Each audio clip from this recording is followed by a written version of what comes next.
This time on Road and Race, we pit the Ford Focus RS against its main rival from BMW, the M140i. And also, we see how a 10-year-old E92 M3 compares.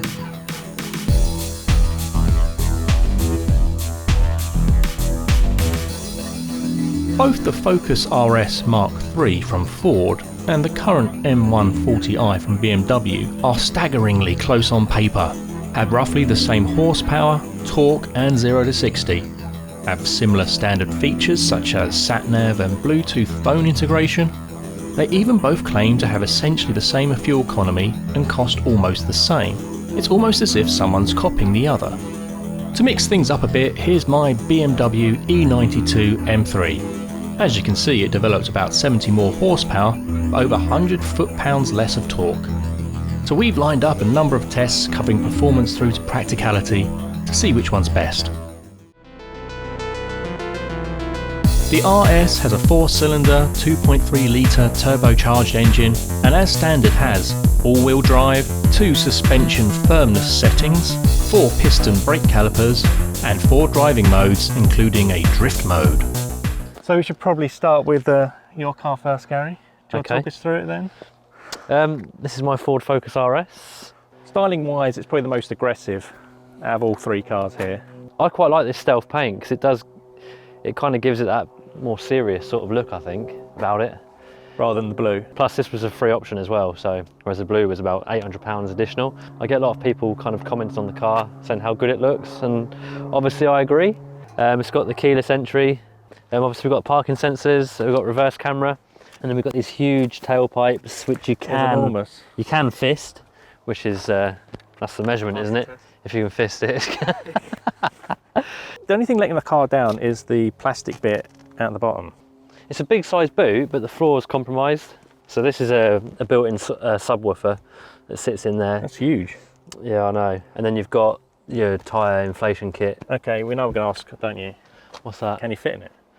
Yeah. I'm going to take my shoes off because it's a new car. Yep. The M140i has an inline 6-cylinder, 3-litre turbocharged engine, 18-inch wheels driving the rear wheels, and 4-piston brake calipers. This particular car has the adaptive M suspension option, which gives 3 firmness settings. Moving on to Alex's M140i. Yeah, the first problem is the name, it's too long. It really is. I like it, it's a really nice package. Yeah, it's quite subtle. Because this is the latest 1 Series. Yes, yeah. Because the first 1 Series was a bit soft and a bit. So what's different externally to this and say a 116? Compared to a normal M Sport that you can get at the moment, the wheels, there's a couple of touches here. So just subtle, just subtle little touches. Yeah, very subtle touches. These as well, which came back from the 135i as well. It's a nice car. I like the wheels. They're basically the standard M wheel now, aren't they, really? Yeah. Right, yeah. But Gary will be very disappointed in you because you've not shined up your exhaust tips. I haven't, but they're a black finish. Oh, they're black? Yeah. Oh, we can't shine them then. They are black. Oh, right. They could be shinier though, to be fair. This model has all the standard features as the other cars, as well as 19-inch alloy wheels driving the rear wheels, EDC suspension with 3 firmness settings, but just single piston brakes. So this is my lovely M3. We'll just say it's the nicest looking and move on, shall we? I mean, there's not much more to say. Well, yeah. No, it does look nice. It's these particular models age really well, don't they? I love those alloys, Neil. I think they're my favourite BMW alloys.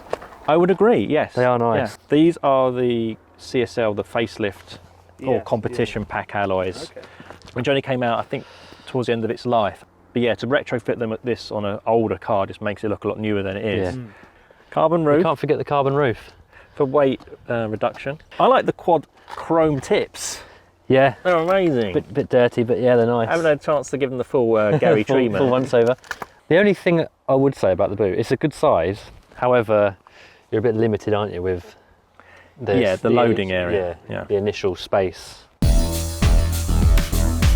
We're going to move on to the first challenge now then. So is it going to be a man in a white suit going to come and give us a slip? No budget. Okay. No budget, unfortunately, for that. First challenge is go to whoa, so you accelerate from 0 to 60, then brake again, and it's the person the shortest distance wins. Okay. We're using the V-Box to test our 0 to 60 times as well, so we'll get an extra bonus result out of that. So there's 2 points at stake here. Yeah. The shortest distance, and in regards to 0 to 60, what's fair? Because obviously our cars are different. Is it just the fastest 0 to 60 wins, I guess? I suppose so. That's the only one that can win, Yeah. Okay, and 2 goes each. Okay. Sounds good. Perfect. Let's do it. Woo! So Alex is about to go first, the 0 to 60 to 0. Let's see how well he does. All right, here we go. First run.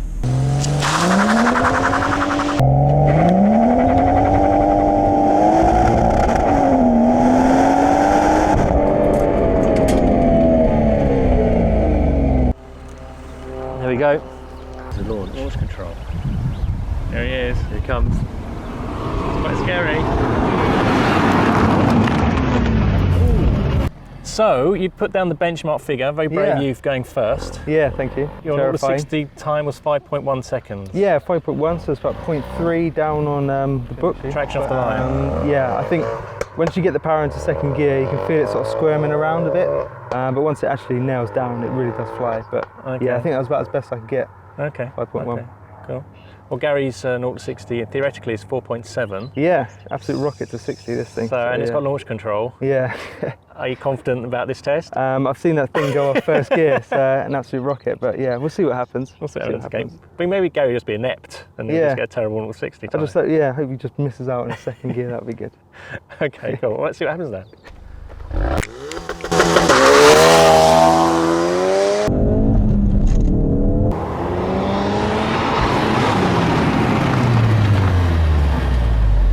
So Gary didn't beat you? No, I'm very happy with that one. His first run was bang in the middle of your 2 scores. Definitely. The way that thing gets off the mark, I thought it was going to absolutely blister my thinking, times. When you have the launch control, but obviously the brakes aren't as good. Yeah, you can see that when you're stopping, he kept on coming, but yeah. Still close. Yeah, still very so he's got a second run. Let's see if he can improve.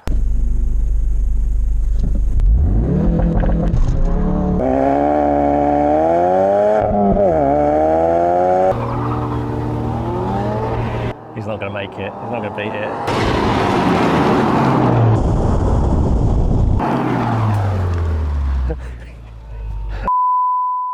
You're going to mark?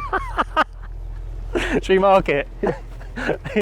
That wasn't your best, Gary. No, I didn't. No. I gave up. She's like, I missed 60 again.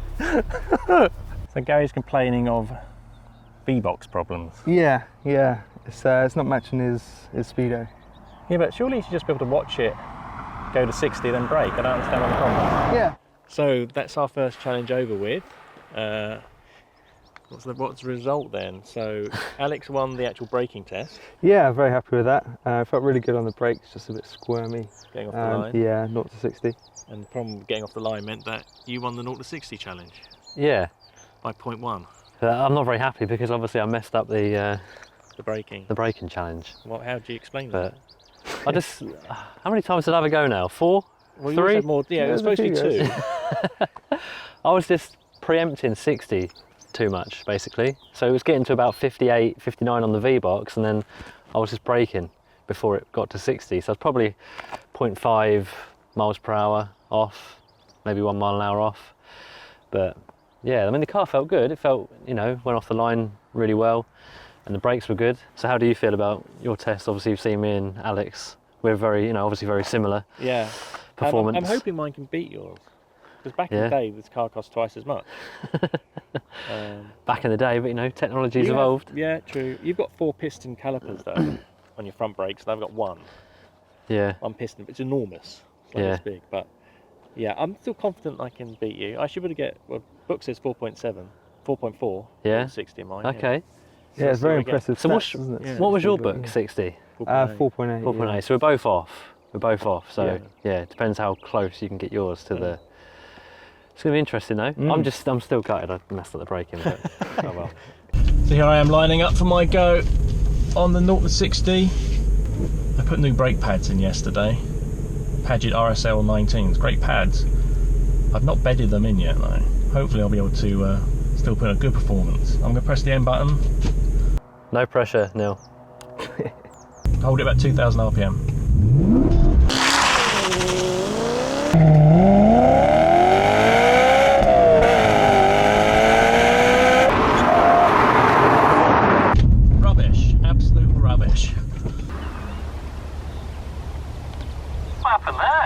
Okay, here we go for the second run. The first run was terrible. There's a lot to think about. You have to look at your speed, the brakes. Sounds ace. Does sound good, doesn't it? It comes up quicker than you think. Plus, I've never really done many launches this car. Looks pretty mean, sat on the line there. Yeah. Anyway, excuses out the way. I'm going to hold this car about 1,500 revs and go for it.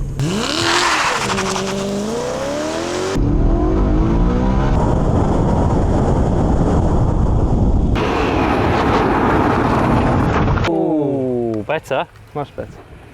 Okay, so just done my run in the M3. It's quite a disappointing result. Because I stopped further than all of you.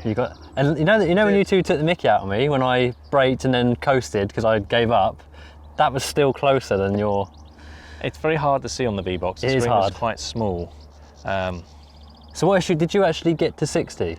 No. Or were you not sure? No, I didn't get to 60. So you did exactly the same as me, basically. Yeah. Yeah.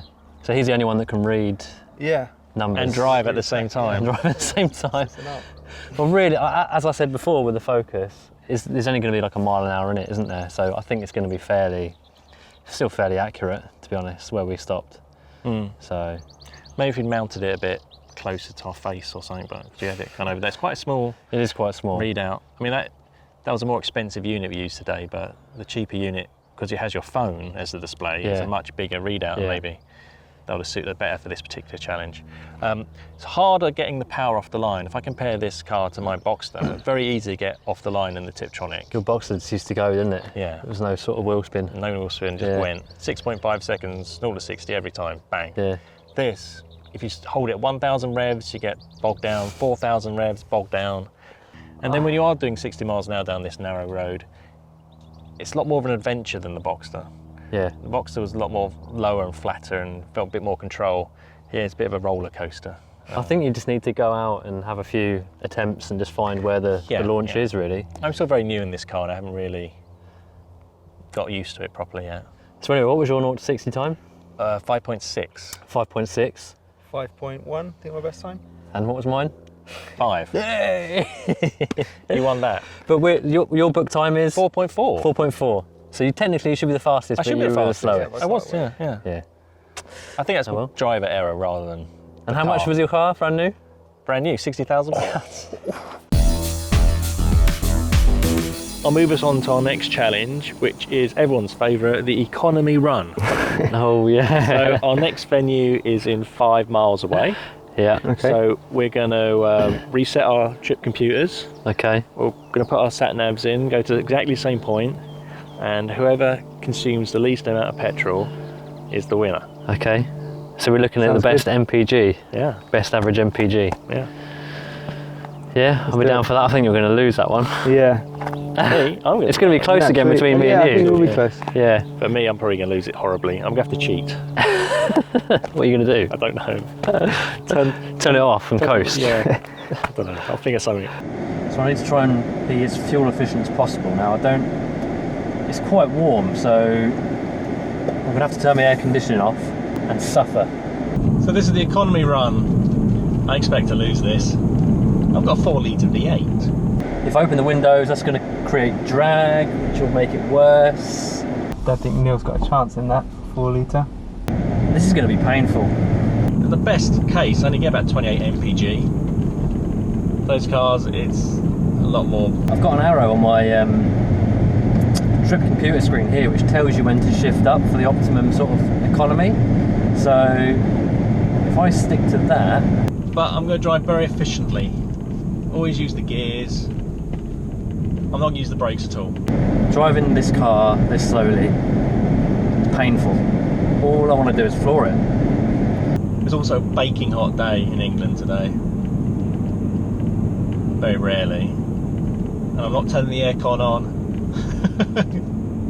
That'll set my MPG. The thing is, some people must actually drive like this all the time.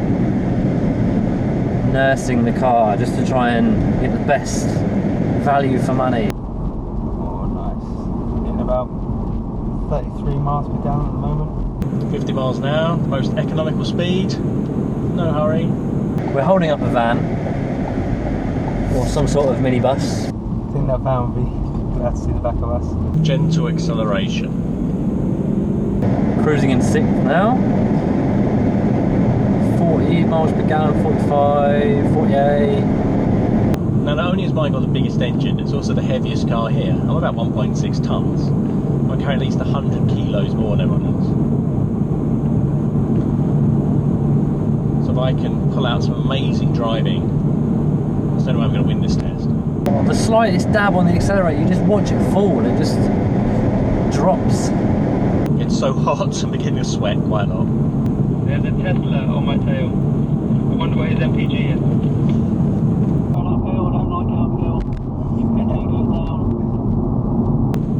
So the Gary's caught up with me after that turning, which means he's gone faster than 50. Bad move, Gary. Bad move. Yeah, well, I've got a feeling your car is going to lose every challenge today. We've got a straight before we get to the location, so I'm hoping I can coast and get that up a little bit more. Taking this corner a bit fast, not losing the MPGs. Oh dear, that was the wrong gear, that's not going to help either. See, if I stay close behind Neil, which I am, I'm going to get in his slipstream.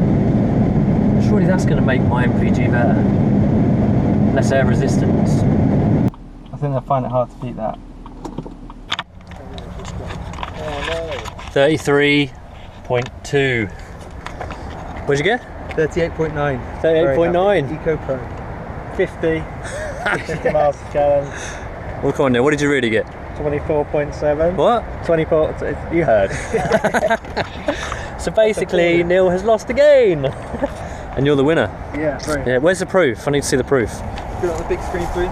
Yeah, get on the big screen. So join us next time for more tests and comparisons in the final part of this video. If you've enjoyed this video, please consider subscribing and clicking the like button, as it really helps me be able to make more shows. Click the video in the top right of the screen to watch the next episode in this series, or the one in the bottom right to watch from the start of this series. And as always, thank you for watching.